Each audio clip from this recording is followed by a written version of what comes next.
full of snacks, you gotta go with a woman. If you go with a punch full of snacks, you can just fancy 4 people for like $20. What's good, everybody? That's all. In the depths of space, a threat is looming. I understand watching the dinosaurs. The orbits of during Mars. Bro, I was just up here watching the dinosaurs. Yo, what up, Nacho? Hell yeah, dude, I like that. What's up, Nachos?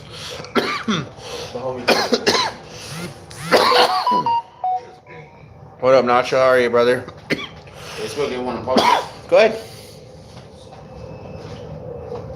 And you could add some that seasoning too. I got seasoning in the I have seasoning in the cupboard, bro. So you can get some. Go ahead. Yeah, go ahead. Oh, you get a popsicle. I said popcorn. Oh, okay. Yeah. Just had some nice rice with barbecue sauce. Nice. Millions of kilometers of Earth.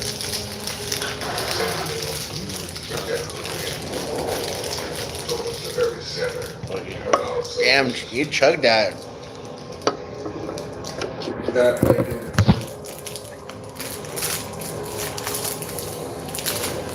Yeah, barbecue sauce and rice. That's fire. But its journey will come to a sudden and violent end.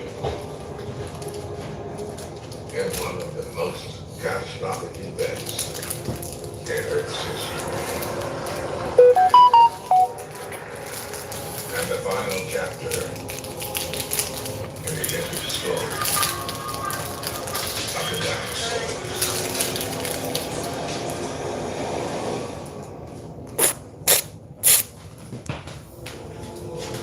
Don't go crazy with that.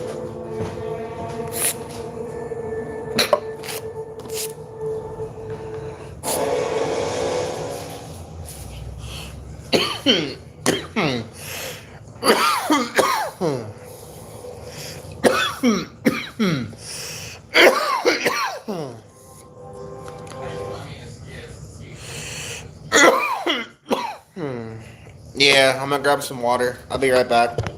Can you give me some water, buddy? Thank you, bud. Hand me a water bottle. Thank you, buddy. I appreciate that, dude. Thanks, Kalen. Thanks, buddy.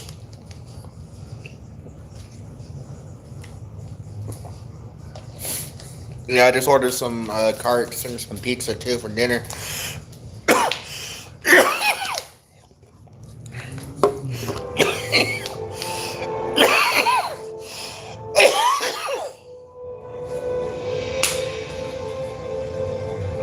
It's 3 million years since the asteroid started its journey towards Earth.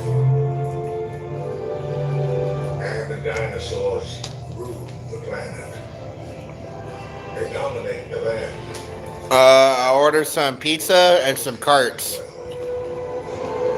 So, I ordered some pizza and some carts. So, Split North America in two.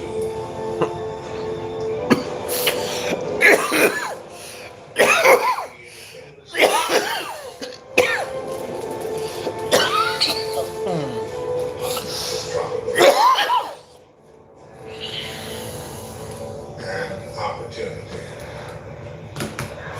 yep. Lucky, lucky.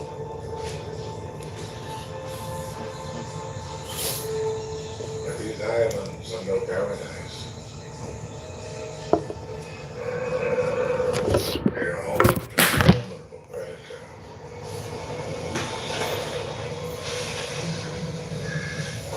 One of the fastest, most agile dinosaurs of its kind. North America's answer to the Spinosaurus.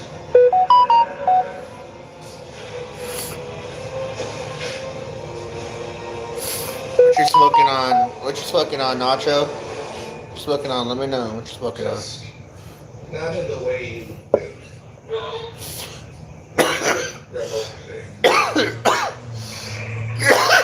This is Hesperornis. is formidable, and he is fast. But he's pretty much the opposite of his giant, terrifying cousins.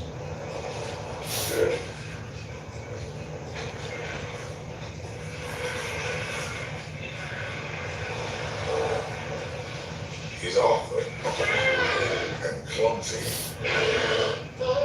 and has tiny teeth. Not exactly the traits of a ferocious hunter.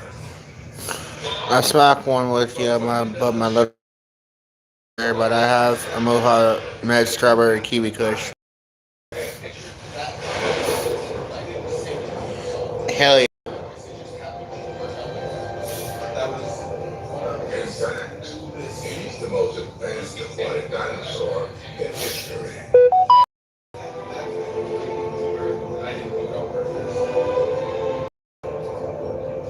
Like some sort of prehistoric penguin.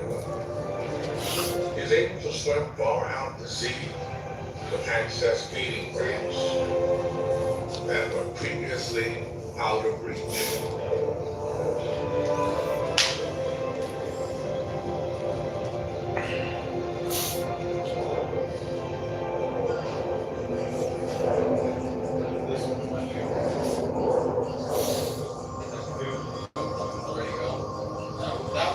Question, what's the pizza? Ooh, we got sausage and cheese. But it goes hard. Yeah, sausage and cheese. I got the intros down. I get fucking continuous compliments on my intros. For TikTok? Mm-hmm. Jesse? Oh yeah. His big clumps of people become powerful propellers. And his 94 snatch fish. Yo, Gunner, what's good, bro?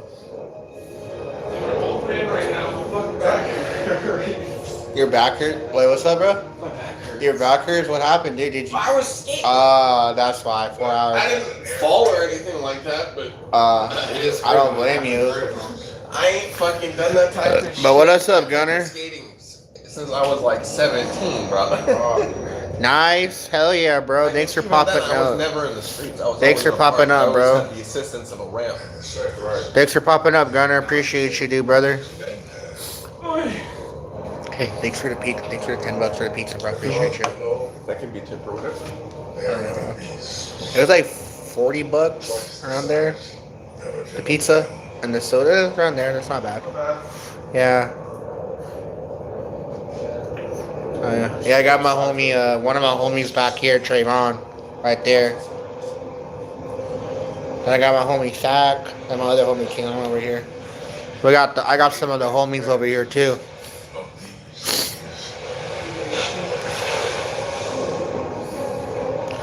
Rooster, you're what's good, Rooster, with the motherfucking Dooger? What is good, my G? Neka dun dun dun dun dun dun dun dun. My bad, bro. I was sleeping when you called. Nah, fam, you're good, fam. It's all good. Try that one. Try that one.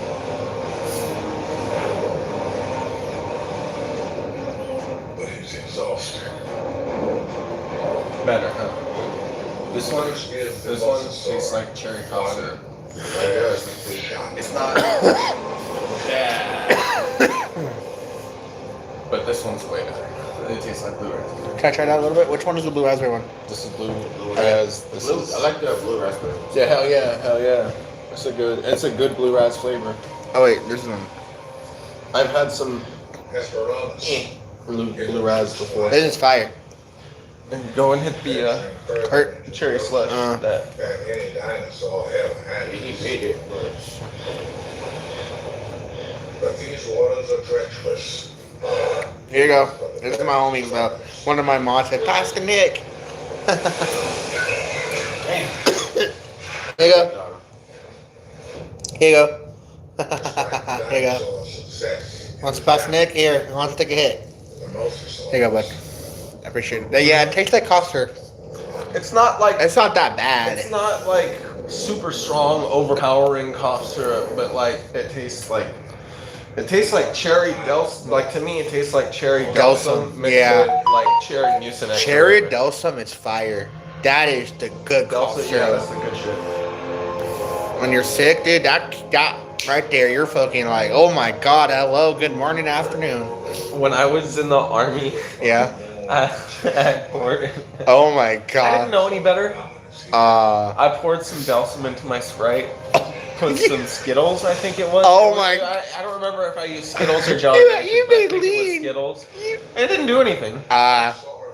It has to have codeine in it. Oh. Delsum doesn't have codeine. Okay. But you accidentally made Mylene. No, I did it on purpose. Oh. I knew what I was doing. Oh, you just. Oh. Okay, I got it. I wanted to experience it. And kind of still do a little bit. While she may be dwarf in present company, she's actually larger than an elephant. Americans will use anything to avoid using the metric system. Exactly. Because nothing can shock a mother or a Size That of is true. 983 cheeseburgers. Double cheeseburgers. Double cheeseburger. No. Sometimes you gotta get really nasally. Hello there. Can I get a 300 cheeseburgers, please? Alright, pizza and nachos.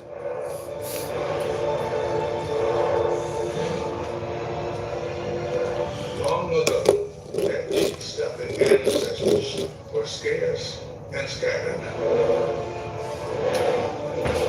But dinosaurs are now so successful, their herds are 1,000 strong. Ooh, Ollie. Oh. Backwards. Oh.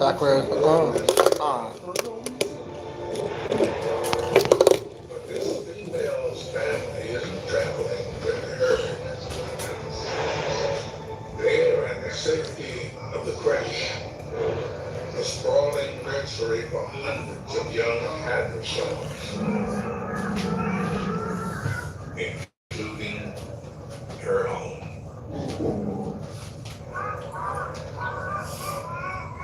At 6 months old, they have insatiable appetites and will eat almost anything she brings them. Anything. If you guys have any questions, let me know.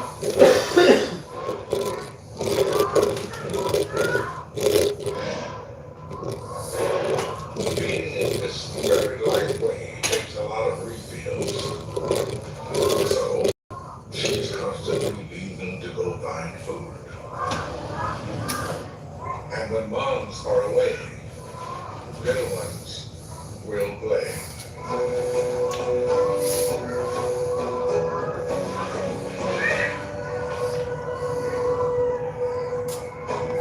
Enjoy that popsicle, bro? Oh, yeah, that's good.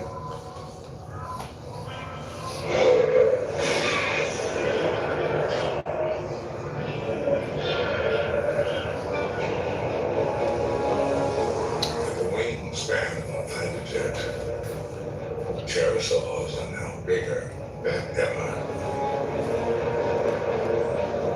And creches are the perfect hunting grounds, where unguarded nests are the easiest pickings.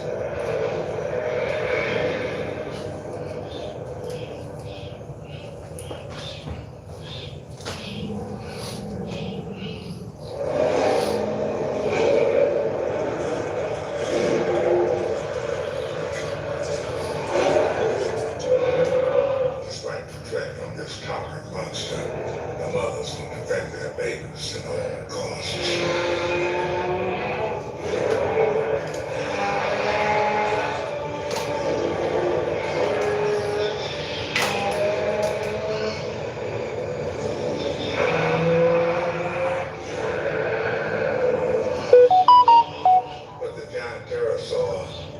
is determined to feed.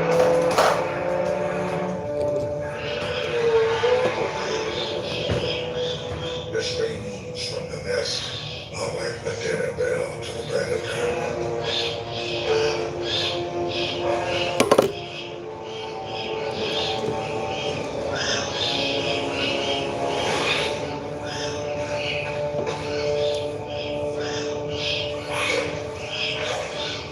But the little ones aren't just crying in fear.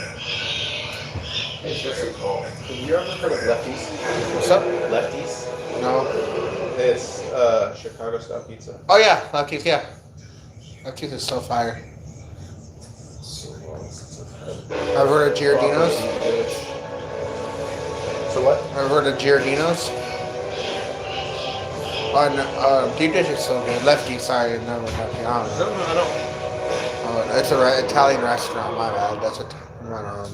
The Lefties is good. We should get some. Lefties is bomb. It is central to the Amazon's remarkable success. But other dinosaurs are taking the test to a whole new level. What? Because the arms Nice. My fucking battery has grip tape on it, brother. Looks like a skateboard. It does. of all time. So when you're bored, you can just take a rip. Takes so long Bro, you can take a rip. And then rip it. Yes. Rip it and then rip it. Yes. Rip the pen and then rip the tech deck. Rip the pen then the tech deck. Yes, sir.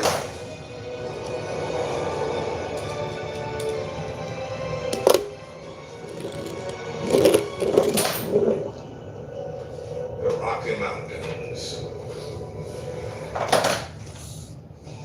Imagine if every corner of your kitchen was a tectonic blackboard.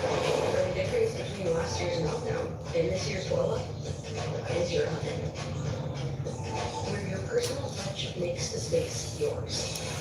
And something like fresh pizza board can take you back to the very moment you tried life-changing pizza that, well, changed your life.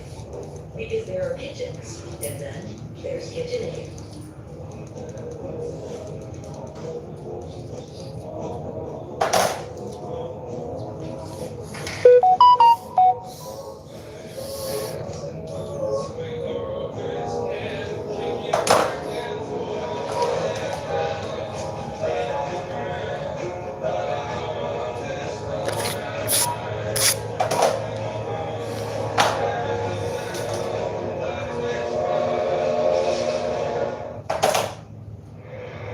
It's here in the foothills below that the dinosaurs are making an impact.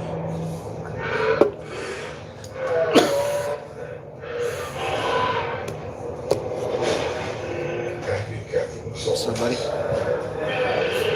Using their outrageously thick skulls to duel for supremacy.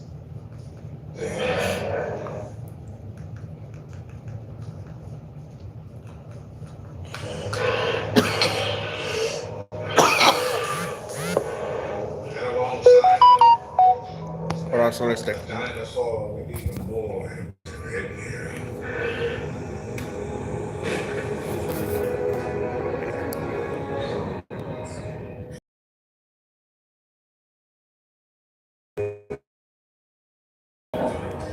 My order will be here in 5 minutes. Come on, guys. Hold on, guys. I'll be back. The dinosaurs. I love that Morgan Freeman's narrating this. I know, it's badass. Morgan Freeman has one of the leading voices of all time. He does. You know who else That's I right. would love to hear narrate some shit, although he's dead, so it's not possible? Louis motherfucking Armstrong. Yes. I can see trees of green, red roses too. Obviously, I suck compared to him, but y'all catch the drift.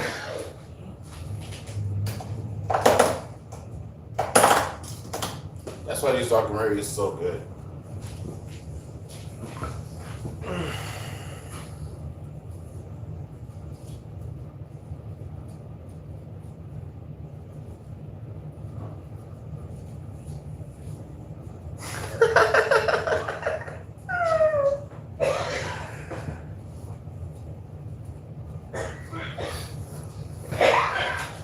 Jesse, What's up?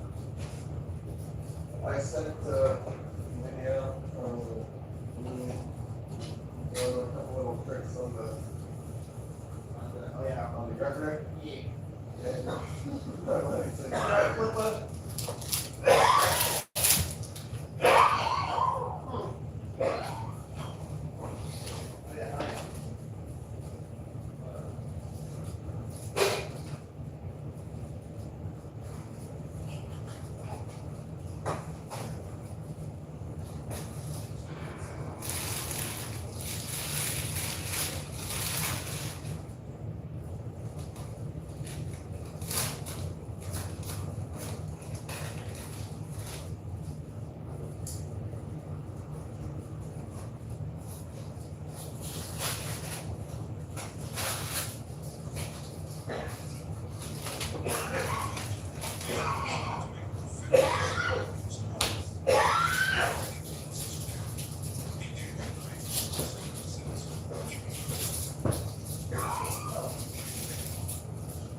So- Since I got to show some videos. Huh? See this right here?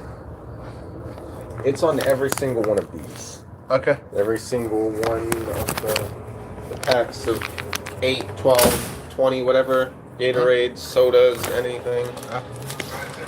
You pull it, right? Oh. Hold on. Go.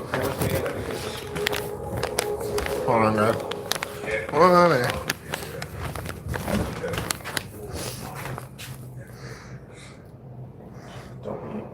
Don't be difficult. Oh. So it's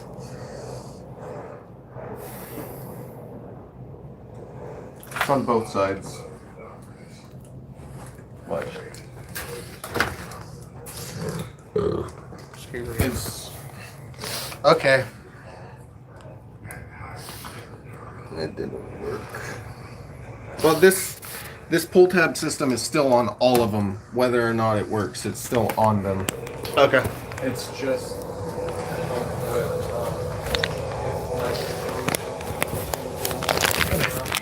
Yeah, yeah. I hear you, brother. Yes. Yep.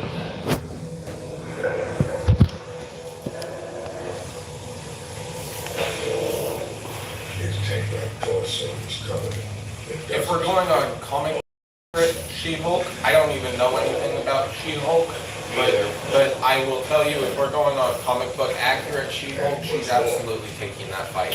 However, if we're going based on the fucking Marvel TV She-Hulk, which also I know absolutely fucking nothing about, she's absolutely getting her ass whooped. If comic book accurate, Wonder Woman's getting her ass whooped.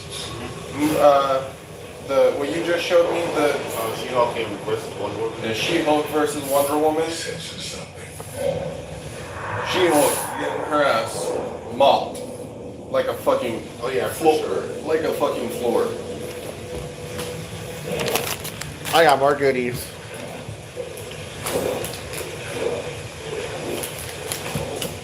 Who has a remote? I got a remote trimmer next.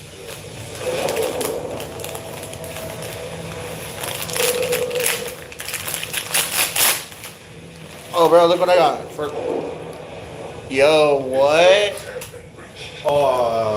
What? Was that a Yo. gift or did you buy that? No, it just came with the package. Yo, Yo, that's a gift. I'm That's a gonna gift. save it for later, bro. Yo, what? 100? That's not. I'm not gonna eat it. I'm just gonna open it. I want to smell it. The Tyrannosaurus Rex.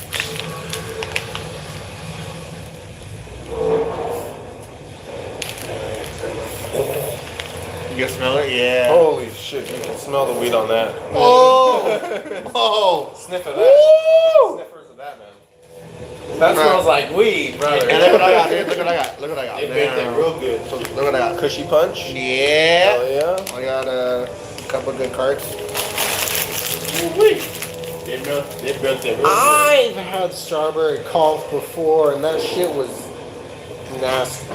Oh, really? I hope this isn't nasty for you, for your sake. I'm gonna save it for later. So I'll put them away somewhere. So I'm gonna get some good pizza too.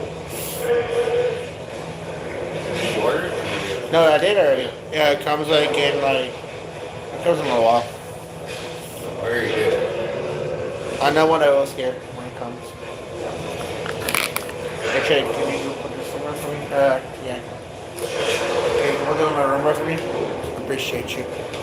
Yeah, so I can swap them later. Yeah, let's go watch the roll. Oh, you wanna watch that part? Okay, bet. T-Rex and just I can tell you're comfortable in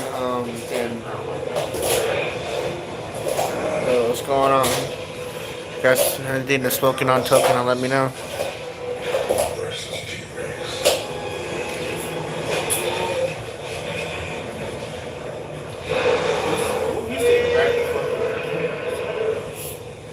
An evolutionary stalemate. Millions of years in the making.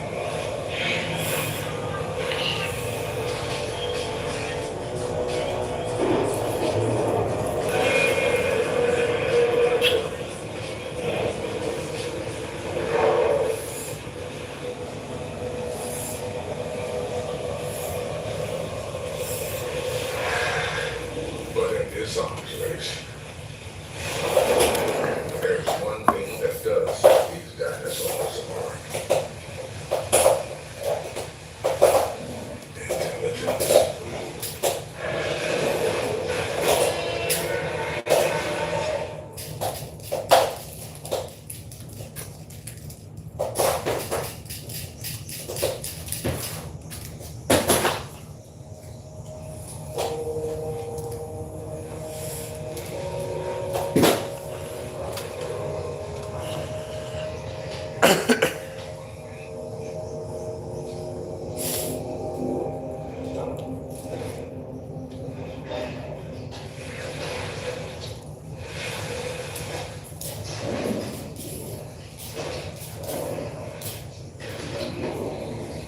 T-Rex is one of the most fearsome predators of all time. And to remain at the top of her game, she must eat the equivalent of 200 steaks every day. And yet, so far, she hasn't eaten a single bite. That's because she has special plans for this takeout meal.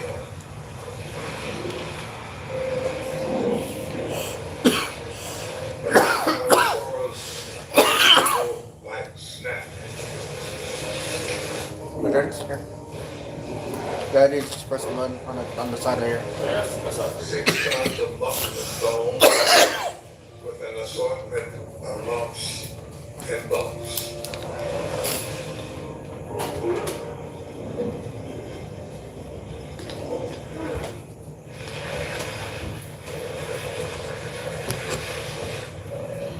Even for T-Rex, it's quite a drag.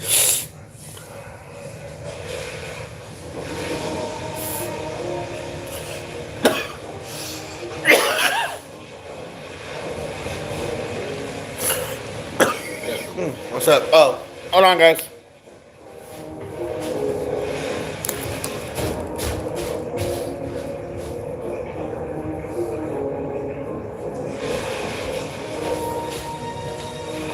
the money? Got it. Where? The money? Oh. Finally, Hello. that Jeremy's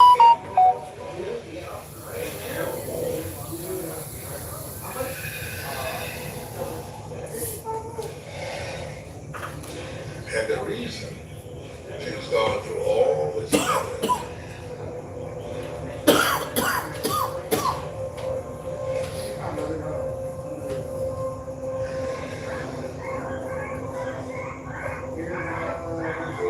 Five hungry hatchlings.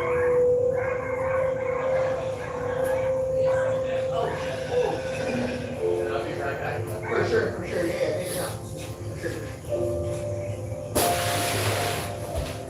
Ferocious killer. Yes, and torture. And also, a devoted mother.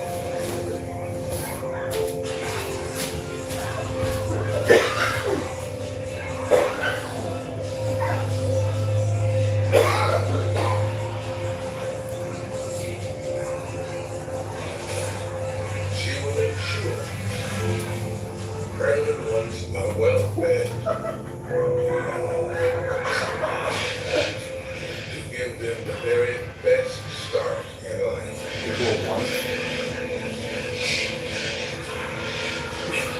Something their distant ancestors could only dream of. Far back in the Triassic, tiny marsupials hatched into hell. These dinosaurs in the making forced to live in the shadows, hiding from the reptiles. But when made into meat, That is a strong ass smelling edible. I'm pretty sure if I eat it, I bring that damn thing to me. Somebody baked that pretty good. Oh, I guarantee, yeah. But I guarantee you I'd have to eat like 5 of those for it to happen to me. growing bigger Bro, believe me, if I eat that shit, and ever I mean, wait, especially at night. I be sleeping pretty good at night. they would try That's how that motherfucker. but in the sea and the sky. After 160 million years, the dinosaurs are now so dominant, nothing on earth can stand in their way.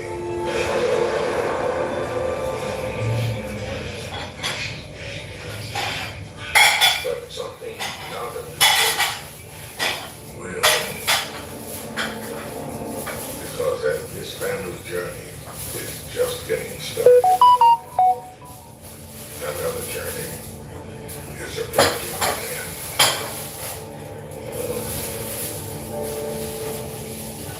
The asteroid, now hurtling toward Earth at 50 times the speed of sound, will finally have its date with destiny.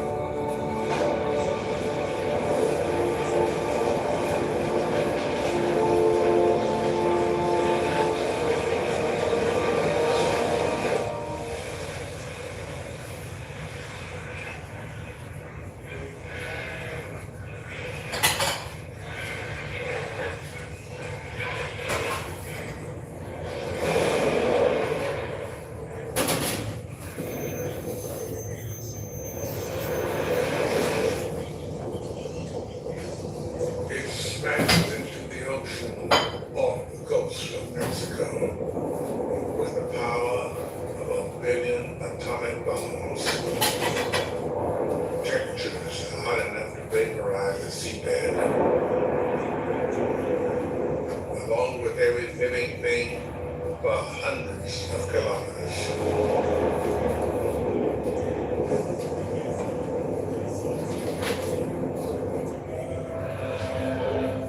Far away in the foothills of the Rockies, these great dinosaurs have no idea what's about to hit them.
What's up now?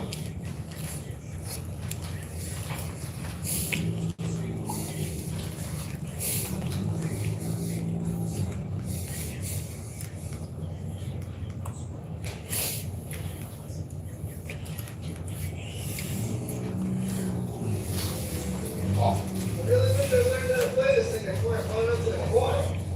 Let's bring that thing out here. These guys are together.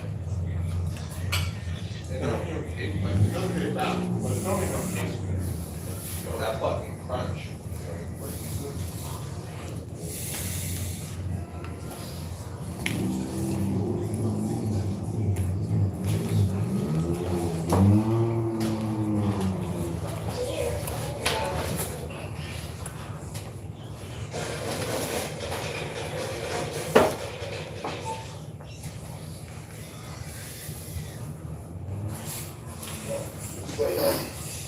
Change the story, you know, right? You're gonna turn around. My name's Philosophy. I came out here to march. I got a job for a gourmet house. It's for the IGO, you know, the International Gourmet Organization.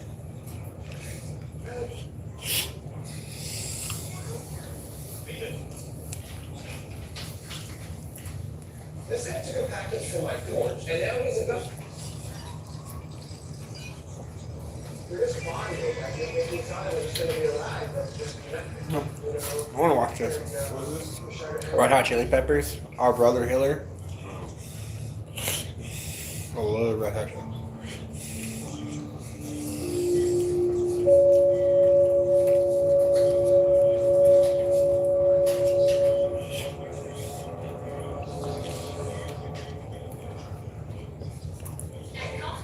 It's a big deal. With a price lock guarantee, your price stays the same for 5 years. Hey, 5 years. 5 years of savings. Just another way we keep you a step ahead.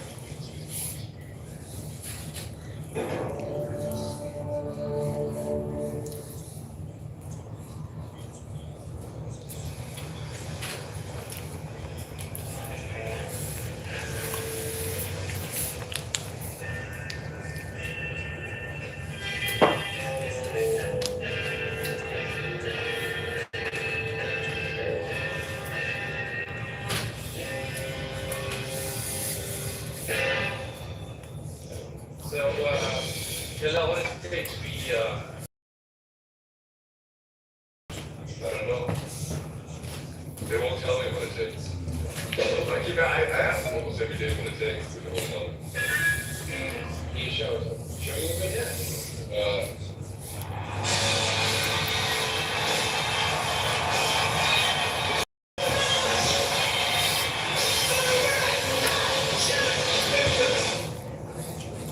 I guess you have to be kind of like pleasantly. You can definitely be talking with the fellas.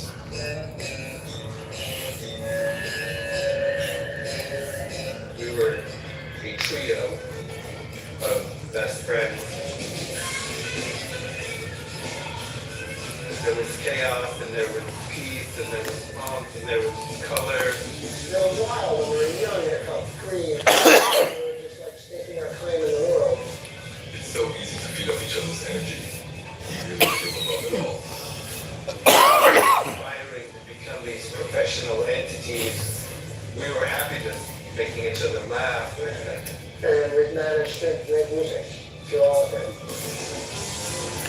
And it changed everything about my life and gave me the life that I have today. Whenever I played bass without him, Joe never knew the starting without him. Everything about the Red Hot Chili Peppers was all Hillel's vision. I have the best friends in the world. I know it will lead to a new breed of rock. Just time is a factor against me.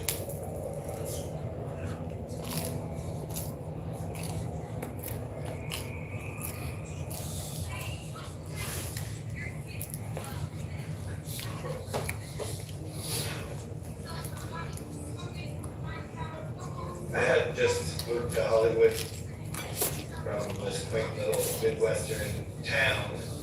to living in the West Hollywood bungalow with my father, who had just gotten out of the drug dealing business and got into the acting business.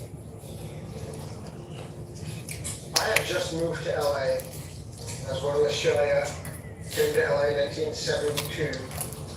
I was a new kid. You know, didn't know a soul. And then when it came time to go to high school, I went to Fairfax High. And that's where I met Lee. Me and Anthony met, just bonded like magnets to stick together. We just became pictures of everybody. At that point, his name was Mike. Michael by his mother. I was kind of a weird kid, kind of a loner, kind of a geek. You know, I wanted to be a jazz trumpet player. I had like friends, but I just wasn't. Yeah, I wasn't cool. Straight that way. We had become best friends. We were like this kind of fist, both from pretty broken homes. Anthony was also weird, but in a different way. He was very aggressive and outward going and always had something smart to say. You know, we were also little punk assholes. You know, let's be clear, like we were just wreaking havoc. Our lives revolved around shoplifting and smoking weed. Stealing shit, wrecking shit, being nice, being mean. You know, we were all of them in that. We were animals, you know. And then our first exposure to a little throwback may have been a lunchtime rock and roll concert featuring the band Anthem.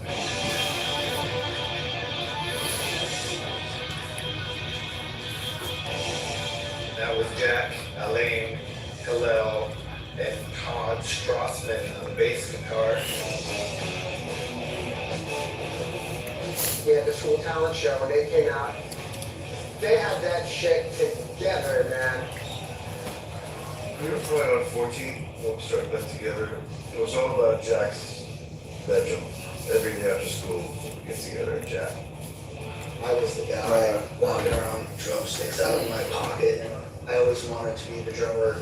We would do like Kiss and, you know, Queen and Rush stuff. You know, so it's really cool. But all Jack and I had this tremendous connection straight away. Always on the phone talking about music. I got a new song. Listen to it. And I go, oh yeah, that's cool. We were best Good friends. one, bro. We just became like everything to each other. Alan was already a great musician. I don't know why Alan stuck with us. I mean, honestly, if I listen back, we weren't very good. They were incredible. I didn't even like rock music. I thought rock music was for dumb people. But I was like, these guys have got something going on.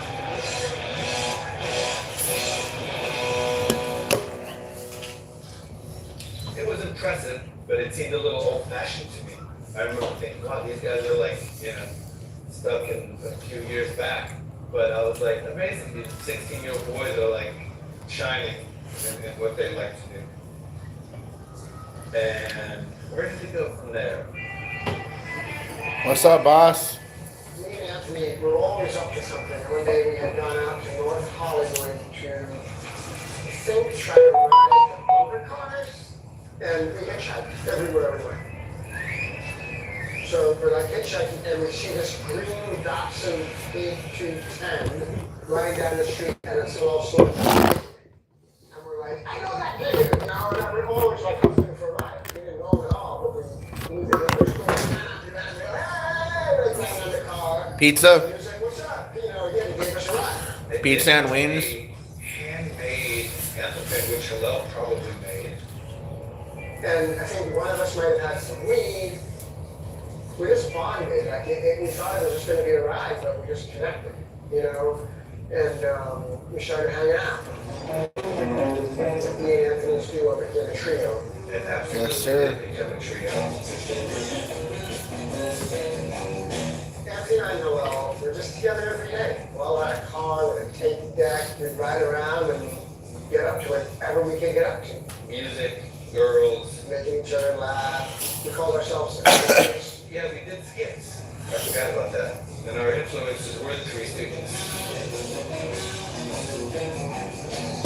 We were connecting up sense of style and being chaotic filmmakers. To this sense of adventure. Let me stay up all night, drive out to the beach, 5 in the morning, swim with the dolphins, and fall asleep on the beach. Yeah, I got some homies over here too. Day in, day out, like, what are we gonna do? We're gonna hang out. And get it, whatever in the ship, whatever we could find in the streets of Hollywood in the 70s and 80s. We were like the story's house in each today with the greatest plan in the world. You know, we're like, listen to that.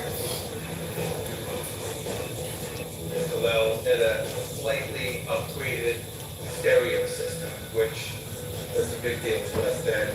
I didn't know anything about rock music. I didn't really care about it.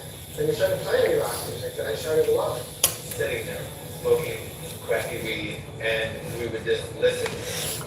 We listened to Rush and Led Zeppelin and Bill Luther, Alan Holdsworth, Benny Goodman, Jeff Beck, Jimi Hendrix. Blondie.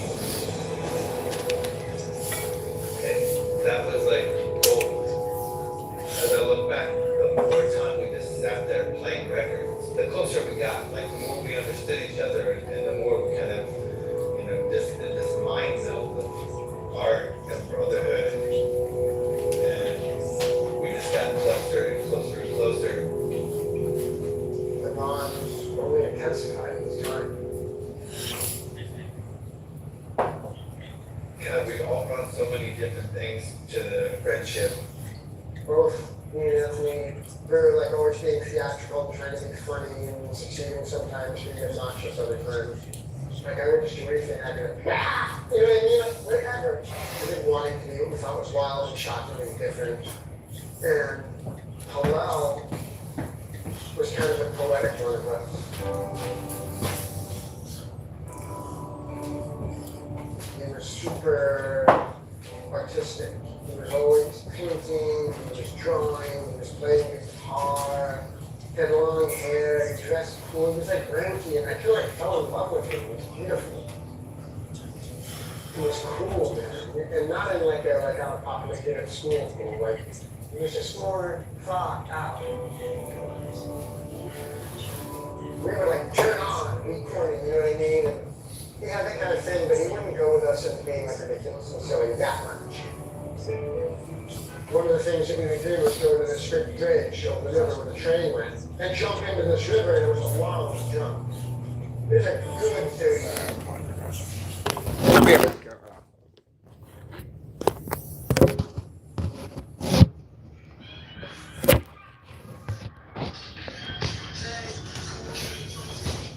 All right, you Mac, man. Yep.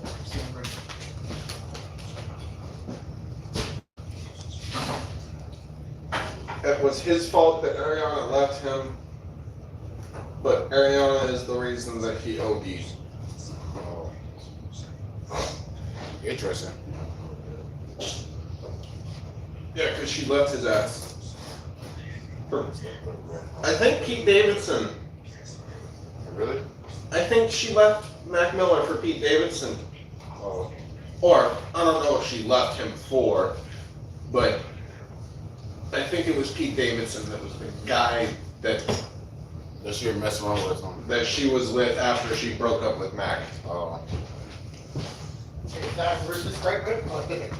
And that's why he intentionally overdosed. He killed himself on purpose. I mean, I don't think he was like, oh, I'm gonna kill myself. But he intentionally He did did all of also those drugs. Like he intentionally did that shit. You know what's fucked? The day that happened. My last day in the army. Damn. Oh yeah. That's a date, right? Yep. September 7, 2018. It's crazy because Michael Jackson died while I was in middle school. I was in 8th grade. I think about to graduate soon. It was 2009. 2009, yeah. 2009. I was Yeah, 11 years I was- old. I was in 6th grade. Or I was in 8th. I was in 8th grade. oh, okay. So He died in He like probably June. took some He drugs. died in like the middle of June or something Middle of like June, that. yeah. That's Um, before I graduated. So I was 10, but I was about to turn 11. So I was in fifth. I was either in fifth grade or had just finished fifth grade to go into sixth. So I wasn't in middle school, but I was almost there. Like, we would just jump.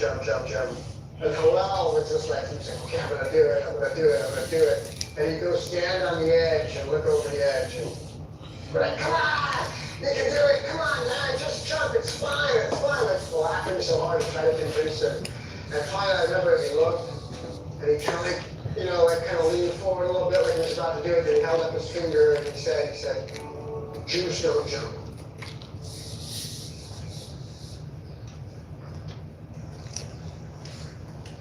No, they burn. Oh my god. No, they burn. My grandparents and my mom basically escaped the Nazis and made it to Israel. A few years later, we moved to LA, and all of a sudden, he was playing guitar in the bedroom. Whether it was this little acoustic toy guitar or playing with a broomstick, he knew he wanted to play from a very young age. My dad wasn't affectionate, and the divorce affected Hillel. But my mom raised us to be very independent. Hillel liked to write letters to my mom and kept a journal. Yes, he was journaling all the time. And I think it was a very personal and private thing for him. Spending much time with Mom and Jamie. I love them both so much. Painted a still life of vase and flowers. I think I'm giving to Michael for his B-Day Friday. We grew up in a very artistic home. My mom was an amazing painter and artist, and definitely influenced us to get into the art world. I sort of inspected the house, and I noticed that there were like drawings and paintings, and I was like, you know what? They said, oh yeah, my mother did that. And I was like, your mother did that?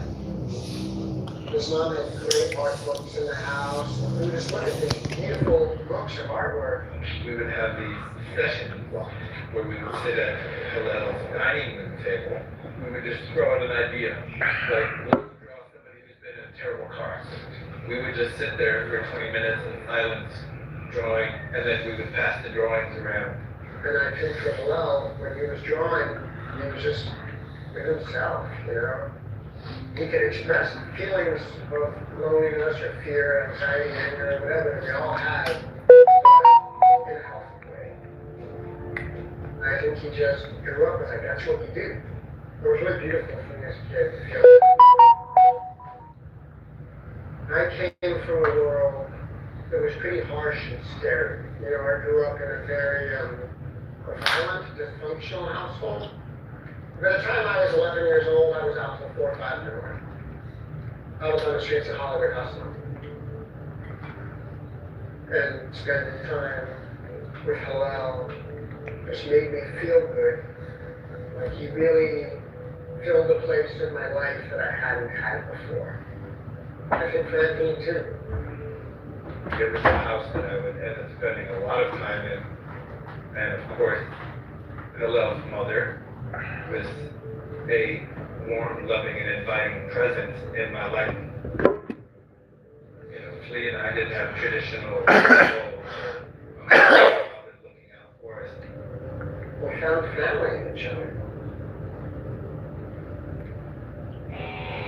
Concurrently with us becoming friends, Hillel was still in Napa. And that's when we met Flea and Anthony and all of us hanging out all the time. And they played tons of shows at high schools, and that was a blast. One time the principal charged across the field and went to unplug the amp. And I stood there like a bulldog, and it was like, nobody touches his goat. And he actually fought off a security guard from unplugging us. I ended up being sort of the cheerleader for Anthem, as well as like just being a spasmodic dancer at all of their shows. Anthony started being their kind of MC. Lawrence called the host Rutgers in LA. The band called themselves Perpetrators of American Rock and Roll Music. Their fathers call them crazy. The girls call them all the time. But I call them like I feel, and I call them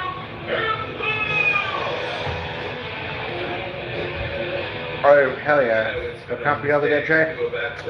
Feel good? Some poor unsuspecting freshman. And it was so cool. I was like Ray Scales. He was like, you know, pursing his lips and leaning back and being cool as fuck.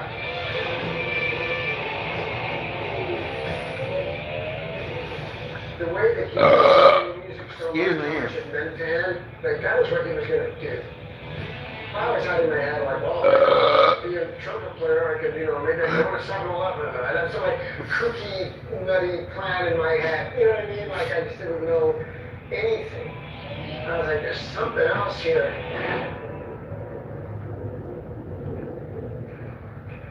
One day, I'm hanging out at the club. It's raining outside. We're sitting out in front of his house in his Datsun. We used to listen to this guy, Jim Ladd, on the radio. Would like a pizza, brother? Oh, yeah. And Jim Ladd started playing Riders on the Storm by the Doors. I was like, hey, this is fitting for this moment.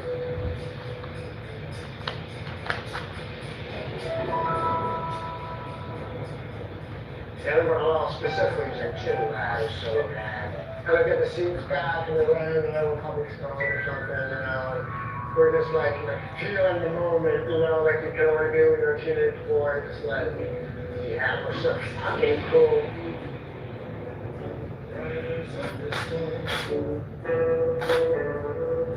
And at that moment, I was like, hey, Mike, Todd, the bass player in Anthem, he doesn't really love it, he doesn't really believe in it, you know, and I was thinking, maybe you could learn the bass.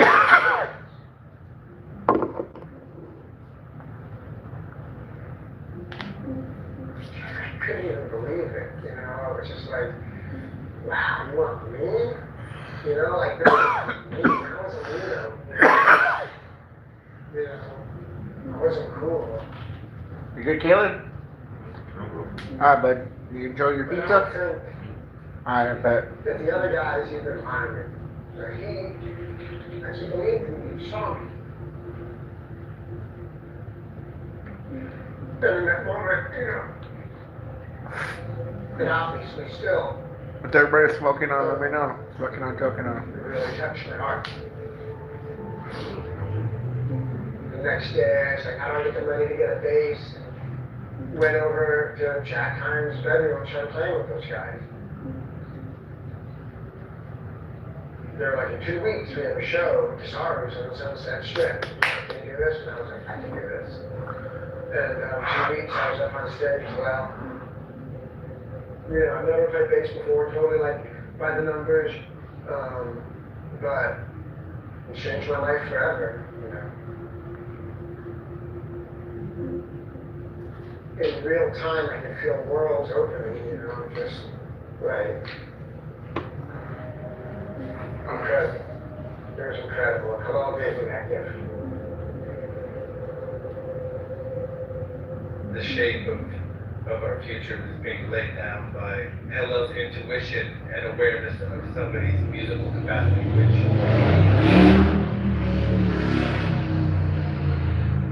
so we all graduate. There's a photograph of Hello, Flea, and myself graduating, and they both still have giant poodle hair. Our three faces are squished in, and you can just tell by the looks on our faces like these boys are a team, no matter what. And we really were.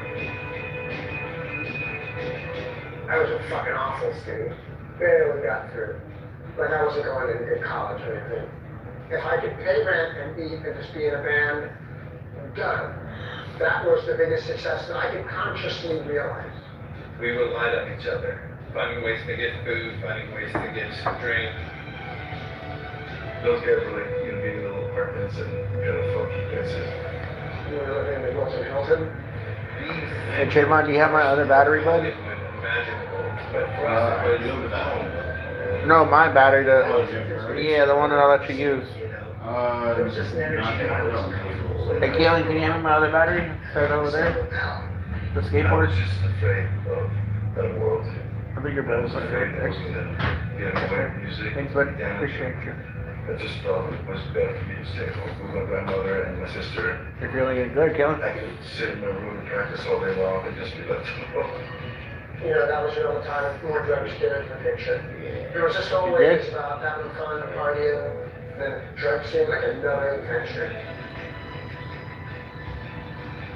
That was 1980 going into 1981. LA in the 80s. Oh my God, it was pretty magical.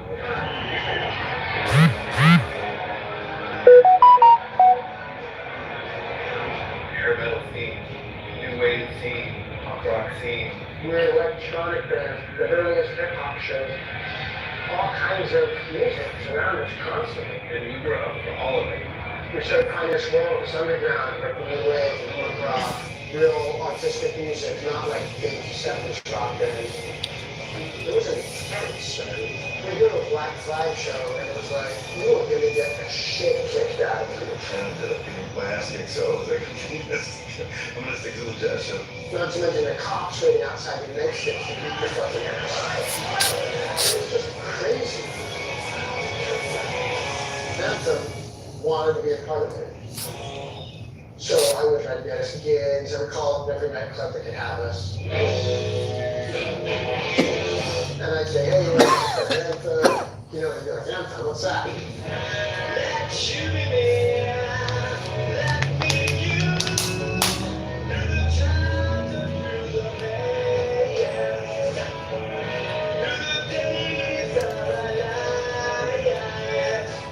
I didn't know anything, but we were kind of corny. Let's face it, we're kind of fucking corny. We thought, okay, we need to change.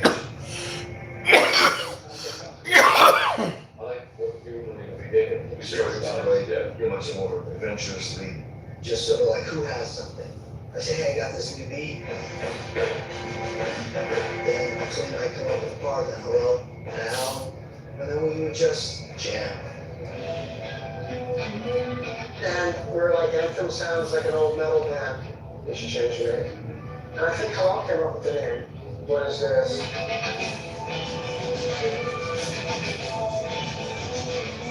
And it wasn't a question mark. We used to say, it's a statement, it's not a question.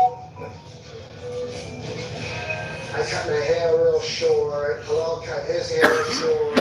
We all started to wear like 50, like trumpet. It was kind of like a, growing up thing. And Hello started developing a style that I was like, wow.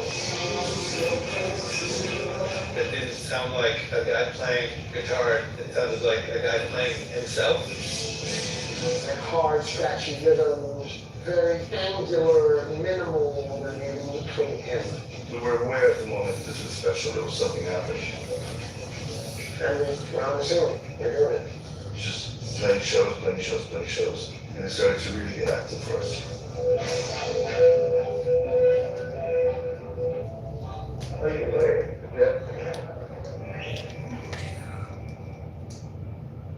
I would go to all of their. For 2 people that are watching, make sure to like, comment, subscribe. Thank you.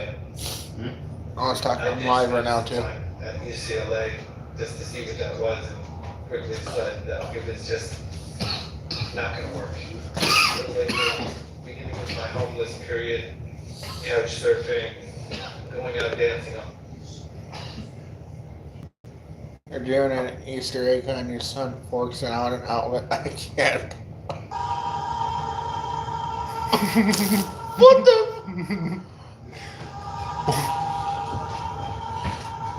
I'll take one.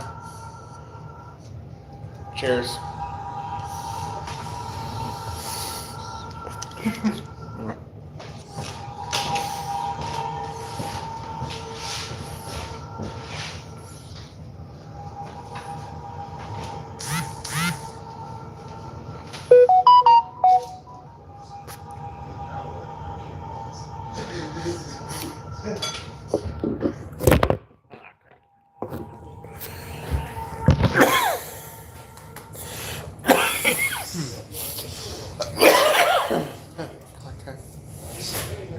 You're leaving, Trey?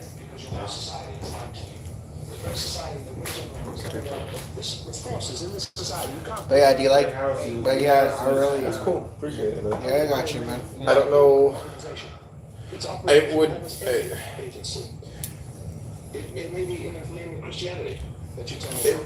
It's gonna be more of an emergency piece, you know. Yeah. Like if I'm out or something and I don't have mine with me, Okay, bet. it'll stay in my backpack. Yeah, just, But I. only like you use it 'cause I don't want anybody like to like. No, I'll keep it. Thanks, buds. I'll use it every now and then. Yeah, but I just want to let. I know, but I just want to let you know you only you can use it. Okay. I don't want nobody to be like, oh, hey, bro, can I use it? Nah. It's like, nah, because that's like a special gift from you. Okay. So, yeah. And he's starting to look down. Nobody else use it.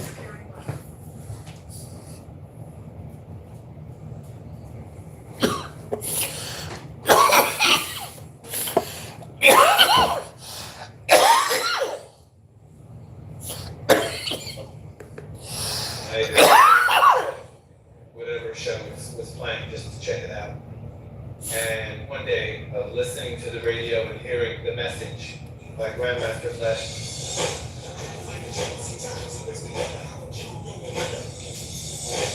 And I was like, you know, these guys are such good writers. I love the storytelling, the lyrics, and the funkiness. You know, it made me feel so amazing and awake and like wanting to write some poetry.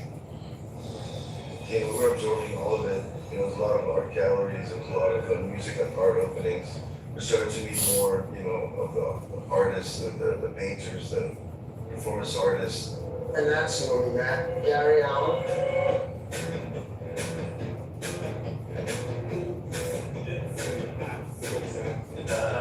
Wow, so many things that it's hard for me to actually remember everything. I was Elton John's chef, Frank Zappa's chef, fashion designers for Billy Idol.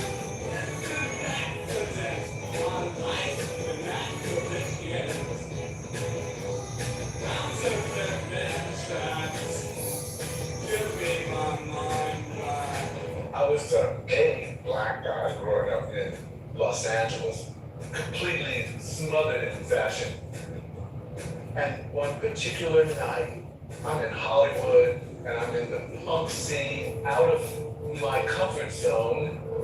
And I saw this crazy band. What is this?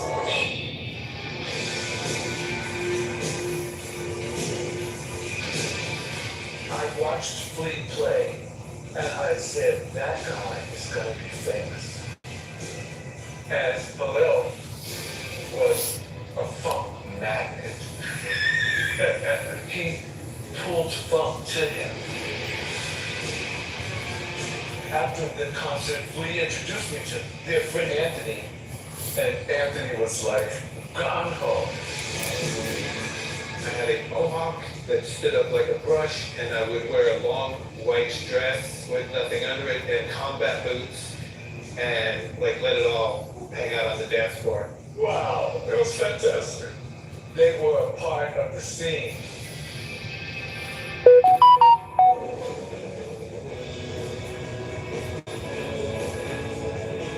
We were family with no titles. A big Hollywood family. Gary Allen was a really big part of our whole thing. He showed me a different kind of possibility that I didn't know about. He was kind of like our little Andy Warhol. He wanted to celebrate other people's art and expression. Like, let's create an opportunity for you to do what you love doing. And I was like, well, I like writing poetry. And he's like, well, here's a typewriter. That's when everybody got a nickname. Hillel's nickname was Slim because he was like cool in the 60s. Anthony was Swan, and Flea, because I want to be known as Flea. I said, why would you want to be called an insect that gets under your skin and sucks your blood? And he said, exactly. We all loved him very much. especially Hillel. There would be the famous phone call coming from Noel to say, hey, where's the tofu? Tofu was our code name for Coke. We'd get together, get dressed up, and, have a wild night. I mean, like, fuck, we were crazy.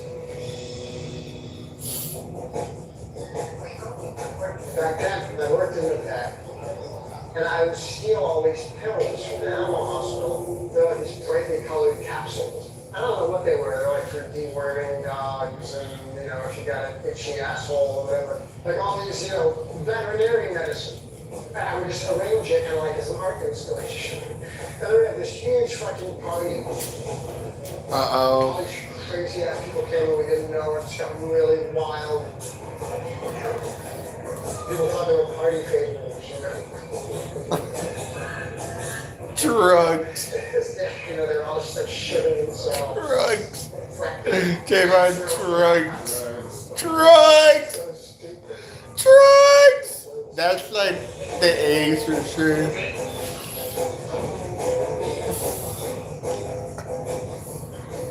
I was getting kind of wilder. I moved into this after-hours club called the Cash Club. It was this real underground club that went 7 nights a week, all night long.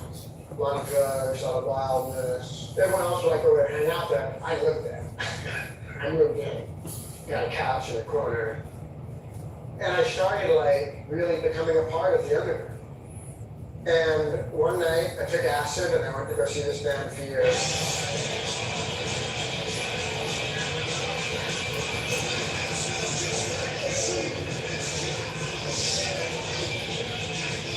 I was just like, this is where it's at. Damn. Like, how do we get that feeling of really touching people, moving people, getting to the core of humanity?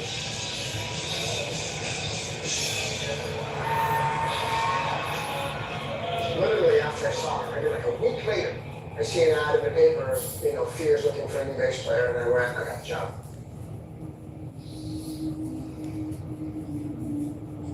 And I went to Hillel.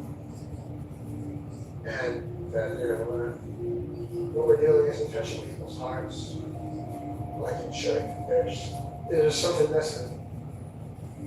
I'm leaving the band and going to join Fear. And Hillel was, he was disgusted with me. He was just like, you fucking loser, better than going to a train, motherfucker. He just looked at me and was really fucking hurt, pissed, and he just didn't say a word about it and walked out. He didn't talk to me for a long time.